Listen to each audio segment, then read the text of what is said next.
A todos, vamos a comenzar la escuela bíblica. Fundamentos básicos para la vida cristiana. Creo que ya lo sabéis de memoria el título. Y estamos en la lección 17 que habla de la imposición de manos. La doctrina de la imposición de manos es un avance de las tres primeras verdades fundamentales que encontramos en Hebreos capítulo 6, versículos 1 y 2. La primera, que ya estudiamos, arrepentimiento de obras muertas. La segunda, la fe en Dios. Y la tercera, la doctrina de bautismo. Y hoy toca la cuarta, que es la imposición de manos, que ya tuvimos un avance la semana pasada. Razones del Nuevo Testamento para la imposición de manos. Primero, para impartir sanidad. En segundo lugar, para impartir bendición. Y en tercer lugar, para impartir el bautismo del Espíritu Santo. Los creyentes en general, así como los líderes, estaban involucrados en impartir el bautismo del Espíritu Santo por medio de la imposición de manos. Lo vemos a lo largo de las Escrituras que ya estuvimos estudiando la semana pasada. Y nosotros en la actualidad también debemos hacer lo mismo. No es un gesto, digamos, mágico. Es Dios actuando a través de su iglesia, a través de nosotros. La fe cristiana y los dones no son individualistas.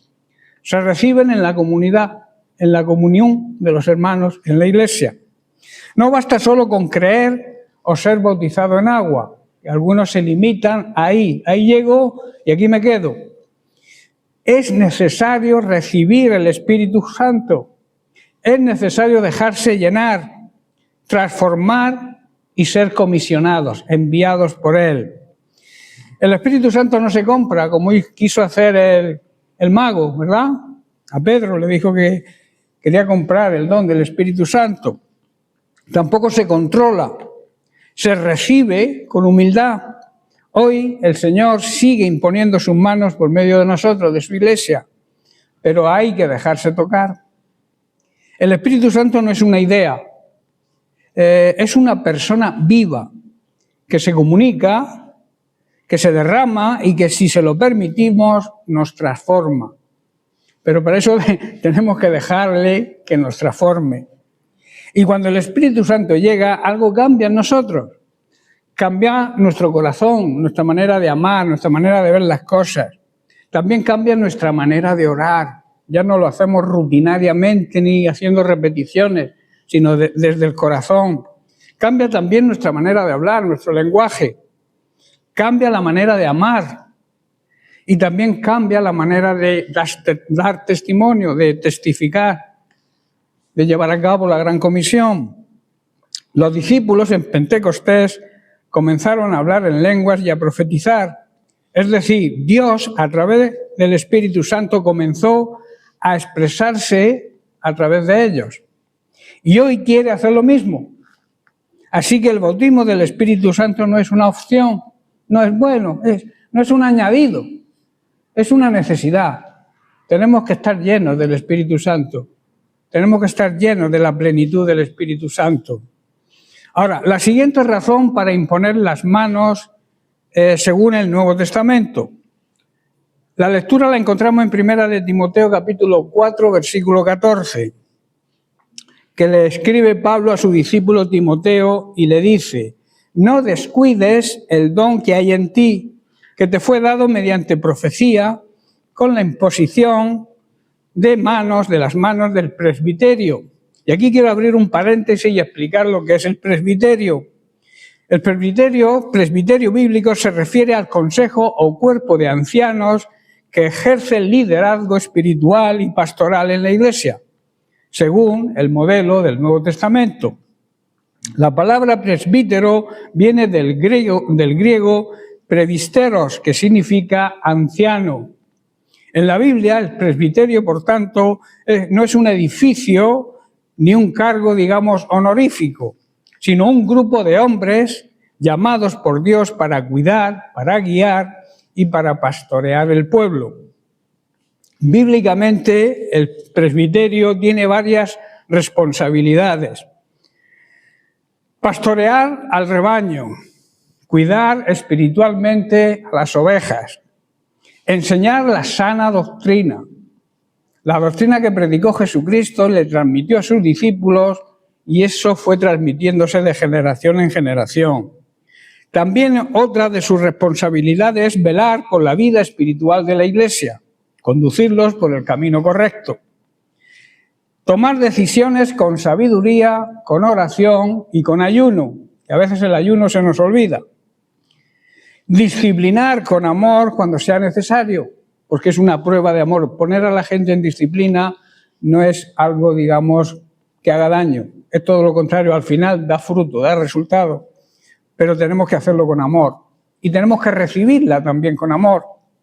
También debemos orar e imponer las manos para dedicar a personas al ministerio. No gobierna como una autoridad humana, sino sirviendo bajo el señorío de Cristo, que es la cabeza de la Iglesia, por tanto también es la cabeza del presbiterio. El mundo bíblico, el modelo, digamos, bíblico, lo que el mundo debe enfocar, o las personas debemos enfocar mirando a la Biblia, y nos muestra un liderazgo en comunidad, no individualista, sino colectivo. Es un grupo, no es una persona sola. Luego hablaremos más adelante del mayor entre iguales. Siempre hay una persona con el mismo valor, pero con distinta responsabilidad, que es el que está a cargo como cabeza de ese presbiterio. El presbiterio actúa en unidad, buscando la voluntad de Dios, evitando la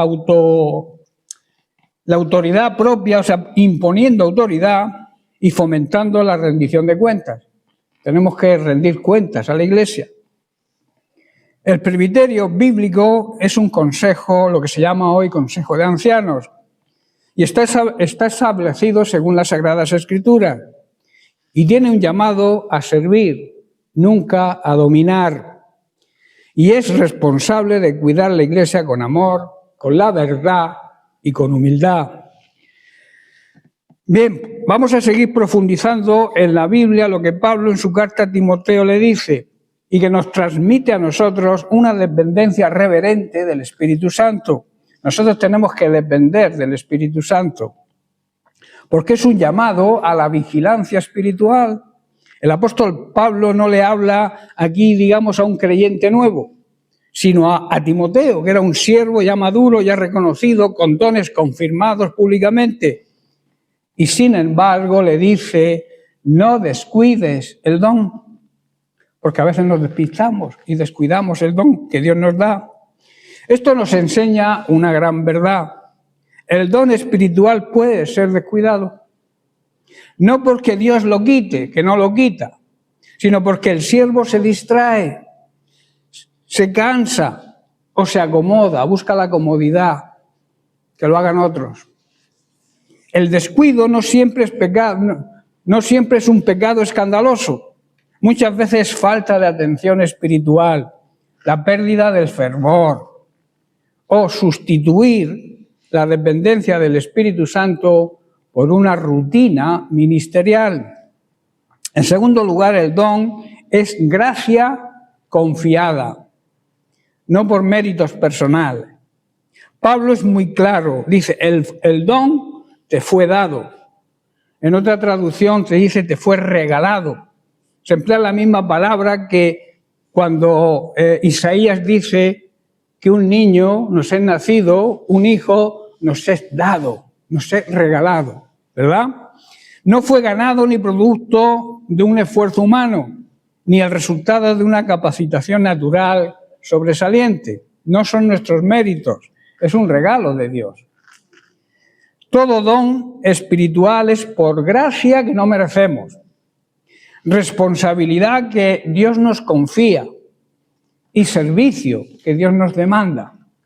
Esas tres cosas son imprescindibles en la vida de un cristiano que tenga un don, que todos tenemos un don, porque el Espíritu Santo reparte como Él quiere. El siervo fiel no se gloría en el don, sino que tiembla ante la responsabilidad de administrarlo correctamente.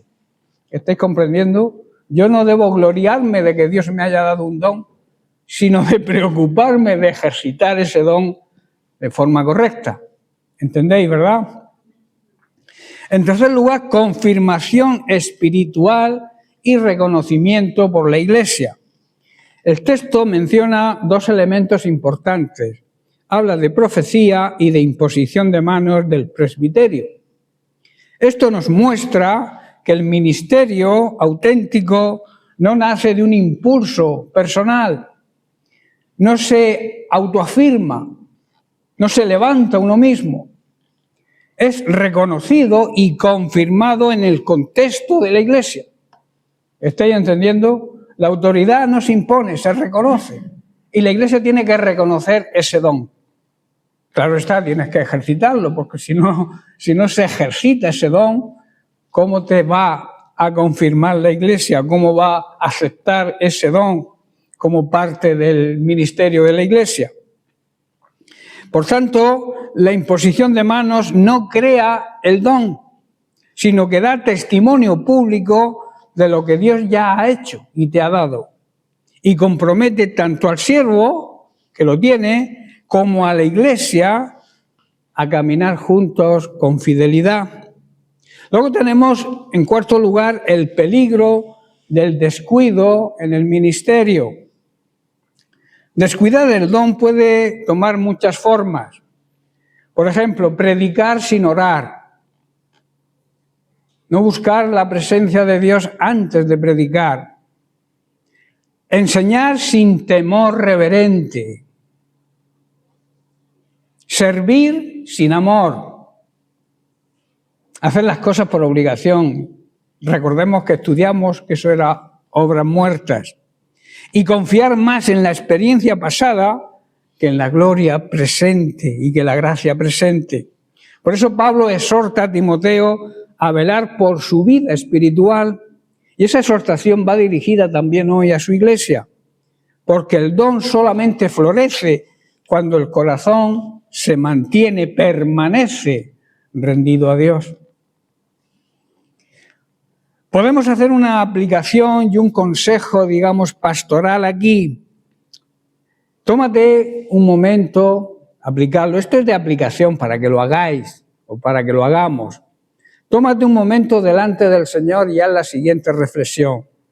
Señor, tú conoces los dones que has depositado en mi vida. Líbrame del descuido, de la autosuficiencia y de la rutina. Enséñame a servir con fidelidad, aunque no haya reconocimiento humano, aunque la gente no me lo reconozca. Renueva a mí el temor santo de tu llamado y que nunca use tu don sin depender de ti. Sería bueno que tomarais nota y que hiciéramos ese autoanálisis. El llamado de 1 Timoteo 4:14 no es, por tanto, buscar nuevos dones, sino a cuidar fielmente lo que Dios ya nos ha confiado. El verdadero siervo de Dios, el verdadero cristiano que quiera agradar a Dios y servir a Dios, no pregunta qué don tengo, sino estoy siendo fiel con lo que Dios ya me dio. Porque todos tenemos dones, todos. Al final, no seremos evaluados por la grandeza del don, sino por la fidelidad en su administración. Por lo que nosotros somos fieles en ejercitar ese don. Ahí sí Dios nos va a pedir cuenta, no de la grandeza del don que te dé, sino de la administración que tú hagas de ese don. En 2 de Timoteo capítulo 1, verso 6, Pablo le vuelve a repetir con otras palabras. Dice, por lo cual te aconsejo que avives el fuego del don de Dios que está en ti por la imposición de mis manos. Antes dice por la imposición de manos del presbiterio. Y ahora dice por mis manos. Eso demuestra claramente que Pablo formaba parte del presbiterio, ¿verdad? Vemos aquí un énfasis y una exhortación de Pablo al discernimiento y a la dependencia del Espíritu Santo sin emocionalismo. A veces hacemos las cosas por emoción y la emoción no sirve para nada porque es pasajera. Hoy me emociono, mañana estoy por los suelos. Le dice, aviva el don que hay en ti. O sea, que le reconoce que ya tiene el don. Y le dice que lo avive, que no deje que se apague. La imposición de manos es un acto bíblico, no es algo mágico. En las Sagradas Escrituras, la imposición de manos no es un rito automático ni un gesto vacío, sino un acto espiritual profundamente significativo, siempre bajo la soberanía de Dios. Cuando el apóstol Pablo impone las manos a Timoteo, no está transmitiendo poder humano, como estudiábamos la semana pasada, sino reconocimiento y afirmando la obra previa del Espíritu Santo en la vida de su discípulo Timoteo. Está imponiendo las manos para que avive el fuego, para que recuerde que tiene el don. Y con la imposición de manos, Timoteo es afirmado en lo que Dios ya le había concedido. ¿Estáis entendiendo? El don ya estaba en Timoteo. La imposición de manos fue un medio de confirmación, de oración y de envío. Los dones no proceden del hombre, sino de Dios. El hombre ora, el hombre ayuna, o la mujer, cuando hablamos de hombre hablamos de seres humanos. El hombre ora, los seres humanos oran, y Dios es el que concede. Los dones espirituales se reciben para servir, no para exaltarse a uno mismo. Los dones espirituales nunca son un fin en sí mismo. Según 1 Corintios 12, el Espíritu reparte a cada uno como Él quiere. Y siempre para la edificación del cuerpo de Cristo, de la Iglesia, no del que recibe el don.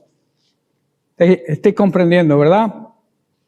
Por eso toda meditación seria sobre los dones debe llevarnos a las siguientes preguntas. ¿Estoy dispuesto a servir? ¿Estoy dispuesto a obedecer? ¿Estoy dispuesto a menguar para que Cristo crezca? Señales de humildad, ¿verdad? Y no de exaltación propia. Sin el carácter de Cristo, los dones pierden su enfoque. Sin amor, los dones pierden su propósito. Por eso aviva el don. Habla de responsabilidad espiritual personal de cada uno. Pablo no le dice a Timoteo, espera otra imposición de manos, ¿verdad? Sino aviva el fuego del don de Dios que está en ti. No necesitas el don porque ya lo tienes. Esto nos enseña que el don es de Dios, pero el cuidado del don es nuestra responsabilidad. ¿Estáis entendiendo?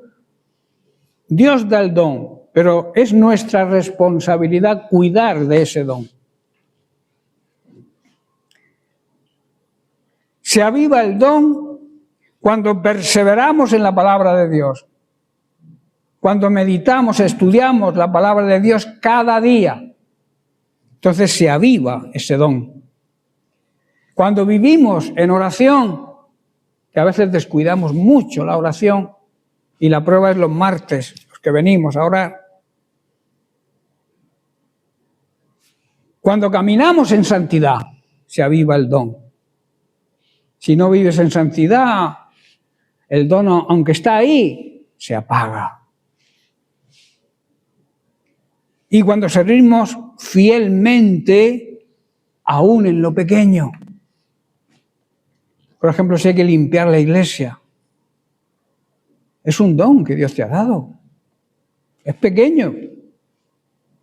Pero si le servimos fielmente, Dios te va a aprobar ese don. Que aunque tú lo consideres pequeño, no es pequeño. Es servir. Y hay que servir, empezando por las mesas, como los diáconos, ¿verdad? Al principio estaban involucrados los apóstoles en el cuidado de las viudas, y entonces los griegos empezaron a criticarlos, y mira, no hacen nada más que...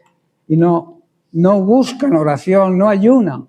Y entonces se dieron cuenta y eligieron a diáconos para servir a las mesas, para la limpieza. Pero tenían que estar llenos del Espíritu Santo, aún para servir las mesas.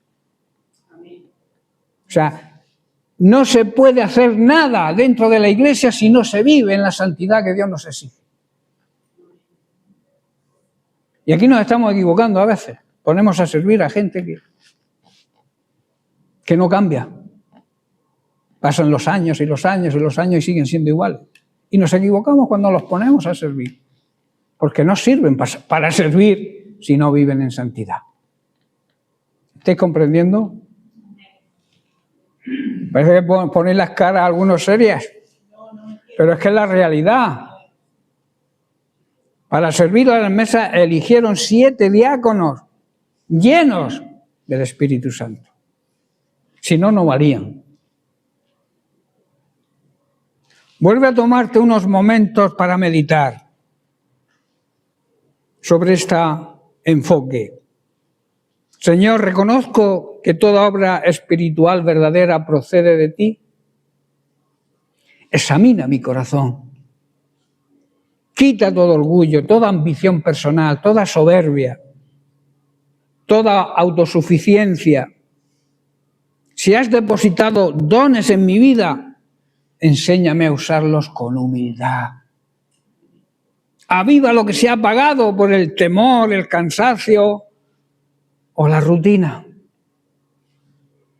Son oraciones que deberíamos hacer, ¿verdad? En vez de repetir tantas cosas pidiéndole, nos pasamos la oración pidiéndole cosas a Dios. Y a veces descuidamos lo más importante, que es este tipo de oración, de entrega, de servicio, de reconocimiento de quién es Dios y quién soy yo. Que todo sea para la gloria de Cristo y la edificación de su iglesia. La imposición de manos, cuando es bíblica, se ejerce con discernimiento, con oración y ayuno. Ahora pronto vamos a dedicar a personas al ministerio, el ministerio de ancianos. Y necesitamos por lo menos estar una semana de oración antes para no equivocarnos, que es lo que hacía la iglesia primitiva. Y entonces el Espíritu Santo, después de orar y de ayunar, mostraba a las personas idóneas para ser usadas por Dios. Y a veces lo hacemos a la ligera. Y fallamos los líderes a veces, por miedo a herir a las ovejas, y no se hieren las ovejas. Es bíblico hacerlo así. No podemos poner a alguien que nos arrepintamos luego de haberlo puesto, porque no hemos consultado con el Espíritu Santo. Porque un anciano, un diácono, tiene que estar sediento de aprender, sediento de servir. No perderse las reuniones por cualquier tontería. Porque no me apetece, porque no tengo ganas, vengo cansado. Sí, todos estamos cansados. La vida, el trabajo nos cansa. Pero hay cosas imprescindibles si quieres que Dios te use. Hay que esforzarse y ser valientes. Y el esfuerzo conlleva sacrificio, dedicación, dejar la comodidad, dejar el sofá y decir, Señor, heme aquí, úsame.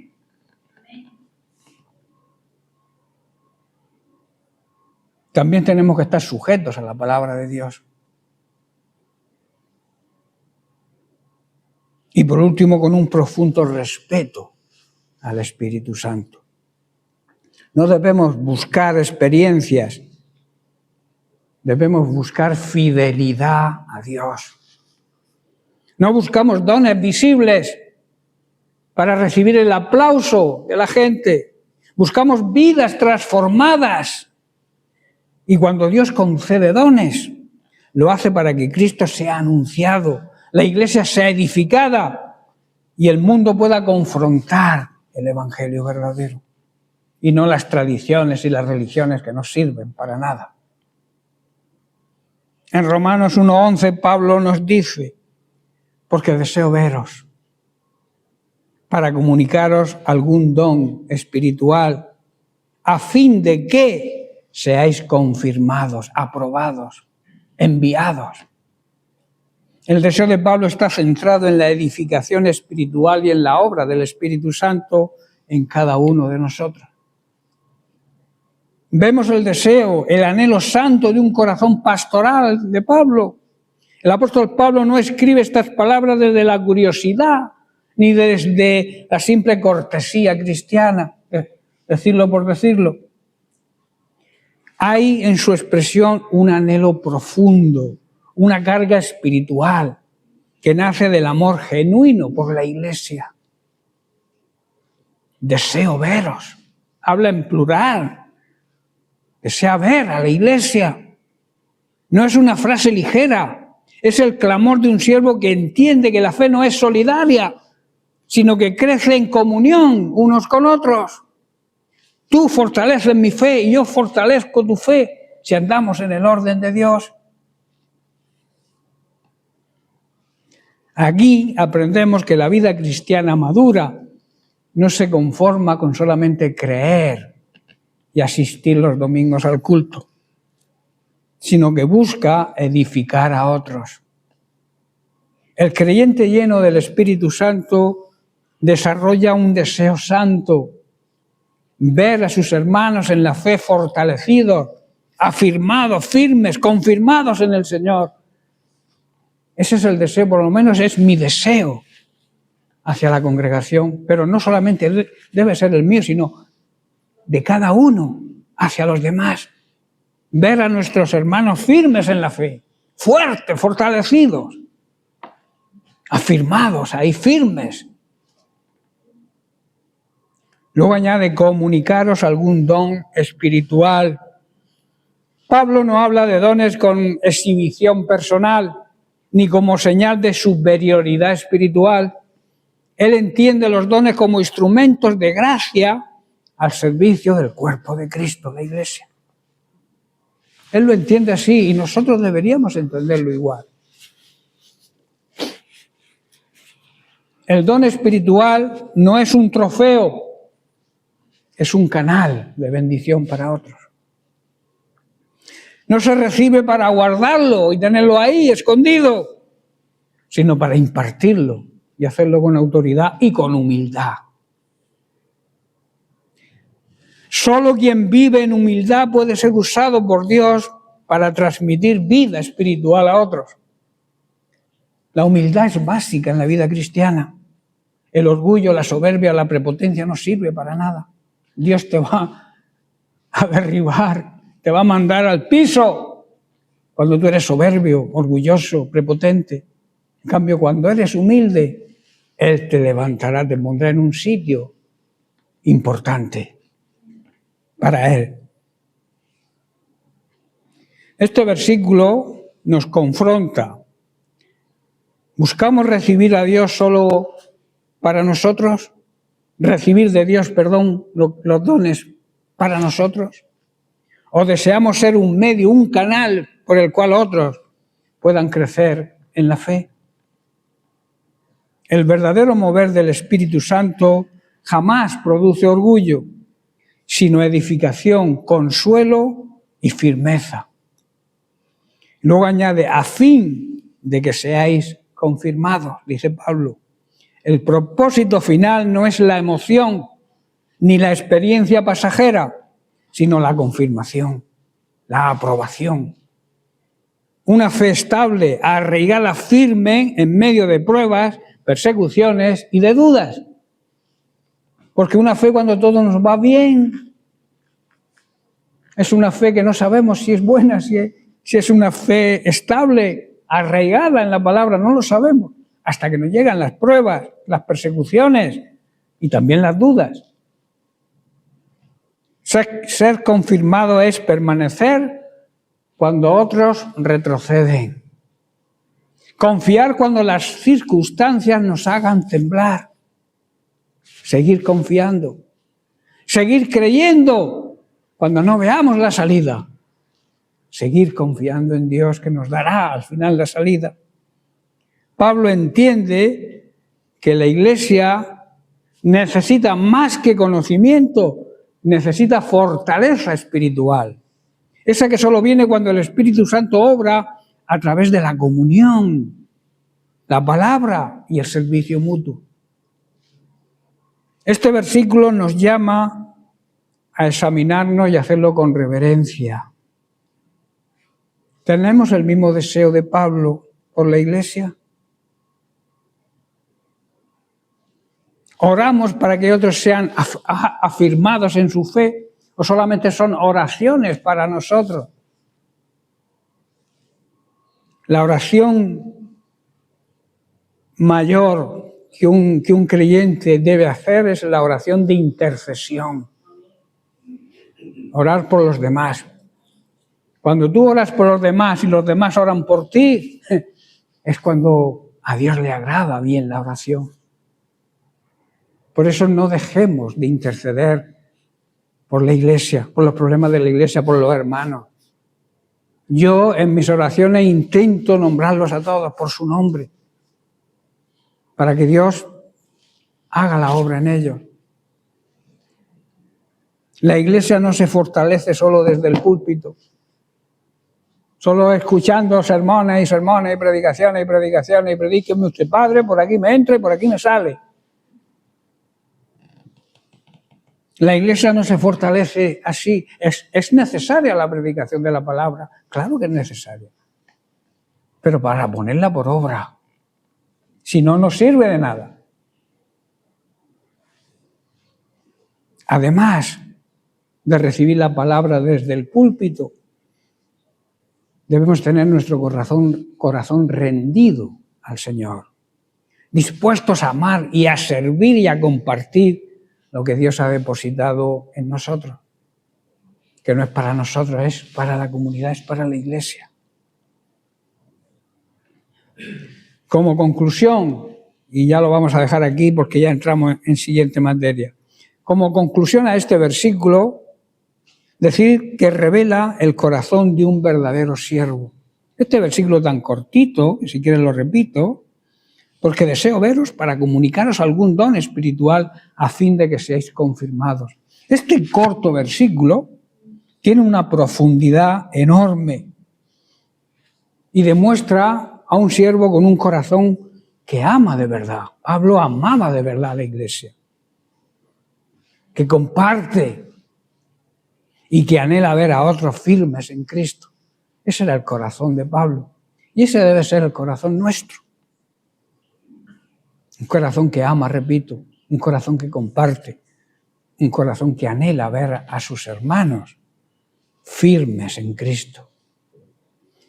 Que el Señor, y con esto termino, que el Señor despierte en nosotros ese mismo anhelo pastoral que tenía Pablo y que cada uno de nosotros y que cada don que recibamos sea usado para la gloria de Dios y no para nuestro enorgullecimiento. Y también para la confirmación de su pueblo, de su Iglesia. Que la Iglesia sea confirmada.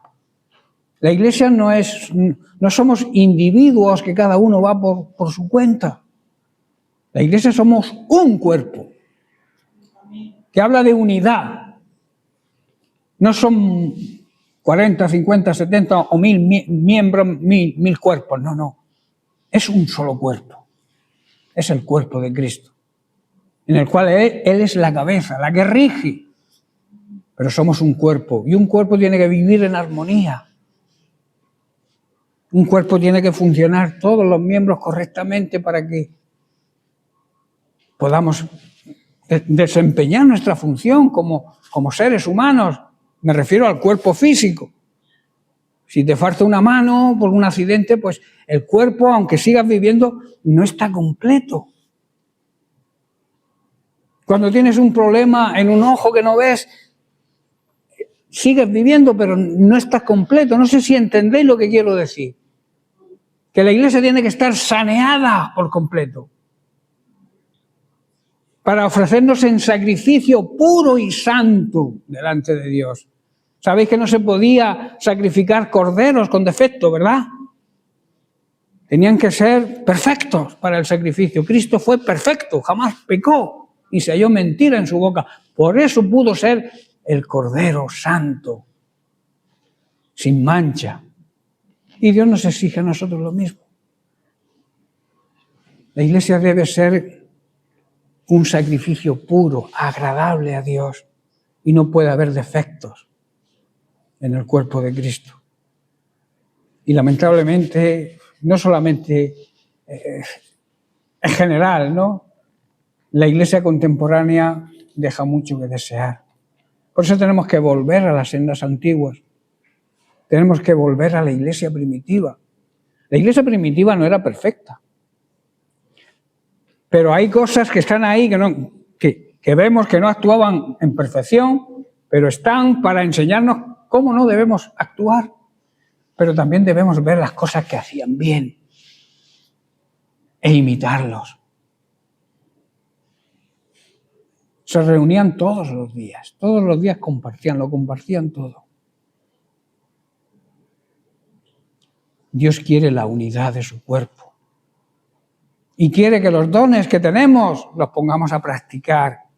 Los pongamos, en otras palabras, a trabajar. Porque no son tuyos.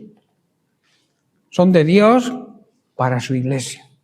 Amén. Bien, pues lo dejamos aquí. Seguiremos la semana que viene con otra razón para imponer las manos, que es para apartar a personas para una obra específica. Amén. Que Dios les bendiga.